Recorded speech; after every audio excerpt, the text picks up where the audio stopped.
दिलबाग सिंह जी। राधे राधे। महाराज जी आपके चरणों में कोटि कोटि प्रणाम।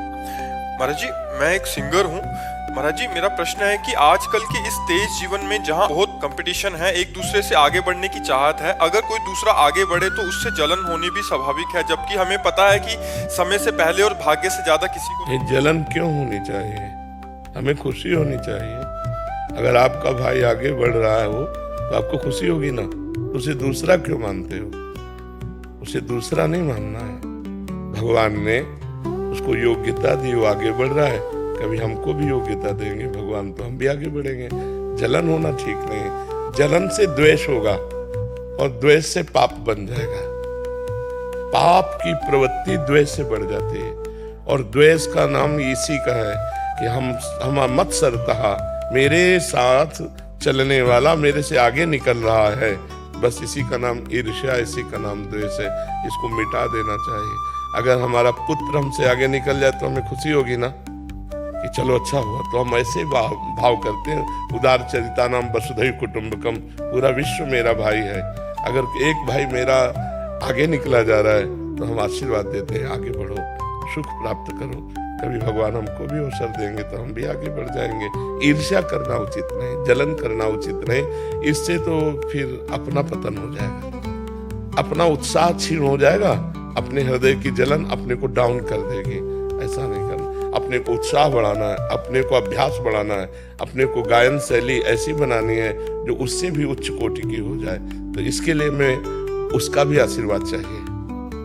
तो हम उसको भी नमन करें और प्रभु को नमन करें कि वाहेगुरु ऐसी हम पर कृपा करें कि हमारी आवाज ऐसी हो कि सबको प्रियता बढ़े, सबको सुख मिले और सब हमारी आवाज को पसंद करें।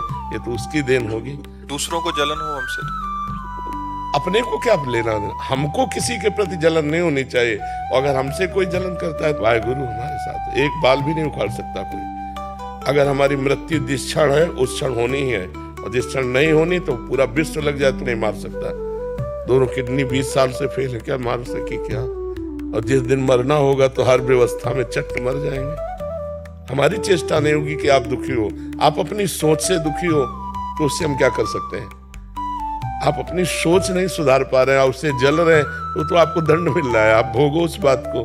लेकिन हम अपनी तरफ से किसी के प्रति जलन नहीं रखेंगे, कोई ऐसा आचरण नहीं करेंगे जिससे वो पता है आदमी जलता है हमसे तो उसके सामने बहुत नम्र रहेंगे, उसको जलाएंगे नहीं हम, उसके सामने बहुत दैन्य रहेंगे।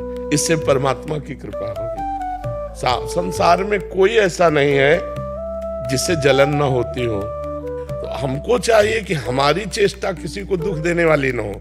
अगर कोई अपने स्वभाव से दुखी हो रहा तो भोगे, ये उसके विचार का दंड है। उसने गलत विचार किया तो जल रहा है। हम किसी के प्रति जले नहीं और हमारी कोई चेष्टा किसी को जलाने वाली हो नहीं। फिर वो अपने आप जले तो जलता रहे, वो भोगता रहे। जो जैसे विचार करता है उसको उसी प्रकार का पुरस्कार या दंड मिलता है। अच्छे विचार करेगा तो आनंदित हो गया, यार भाई बहुत अच्छा गाते हैं, बहुत आनंद। और दूसरा जल रहा है, क्यों अच्छा गाते हैं? अब उसका विचार गलत तो जलेगा तो है ही है, उसको दंड तो मिलेगा ही उसके विचार का। तो हमको आनंदित होना चाहिए और निर्भय रहना चाहिए। कभी डरना नहीं चाहिए और कभी किसी के भय के कारण झुकना नहीं चाहिए, क्योंकि अविनाशी हूं, परमात्मा का अंश हूं, गलत करूंगा नहीं। लेकिन तू गलत करेगा तो तेरे को भयभीत होना पड़ेगा। बस ऐसे स्वभाव में रहना चाहिए। कभी कुछ आप ऐसे अकेले घूमो, कहीं कोई आपको छूने वाला नहीं। और जिस दिन विधान है तो उस दिन आप 10-20 गार्ड लगा लो तो भी आपके थप्पड़ पड़ जाएगा। विधान है तो होके रहेगा, और नहीं है तो अकेले घूमो, कुछ नहीं होने वाला है, पक्का सच। तो हमको भगवान के विधान पर राजी रहना चाहिए कि अगर साहब का विधान है तो हम चाहे लाखों व्यवस्था कर ले, वो विधान होगा।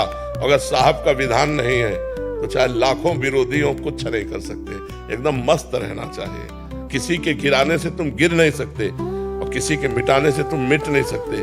साहब का विधान केवल देखो, प्रभु का विधान देखो और आनंदित रहो। चौड़ी छाती करके घूमो, कोई नहीं छू सकता। मालिक का विधान हम देखो, बचपन से भगवान के सहारे हैं। बचपन से 13 वर्ष की अवस्था कभी कोई दोस्त नहीं बनाया भगवान के सिवा। तो उनका चमत्कार देखा है, हर जगह उनकी रक्षा व्यवस्था देखी है, हर जगह उनका प्यार दुलार देखा है। तो उन्हीं के भरोसे रहो, किसी व्यक्ति के भरोसे नहीं, किसी व्यक्ति की अंगरक्षा से आप सुरक्षित नहीं है, भगवान की सुरक्षा से आप सुरक्षित है। और जब भगवान विधान कर देगा इस शरीर को कि ऐसे जाना है, तो फिर वैसे ही जाना होगा। हिरण्यकश्यप ने कितने वरदान मांगे थे, कोई ऐसा नहीं क्षेत्र छोड़ा था जो मांगा ना हो। मतलब वो एक तरह से अमर था।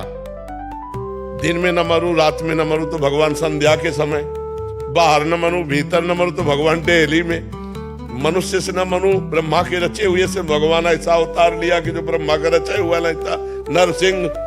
नरसिंह, जीवित से न मरूं, निर्जीव से न मरूं तो नाखून, जीवित और निर्जीव दोनों फाड़ के फेंक दिया भगवान ने। भगवान है, उनके समान कोई है नहीं। इसलिए भरोसा भगवान का रखे, किसी इंसान का नहीं।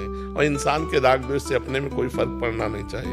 वो अपना स्वभाव है, जल रहा है, कोई हमसे आनंदित हो रहा है, कोई दुखी हो रहा है, वो दुखी हो रहा है, उसका स्वभाव आनंदित हो रहा है, उसका स्वभाव, हम किसी को दुख नहीं देंगे, ऐसा भाव रखना चाहिए।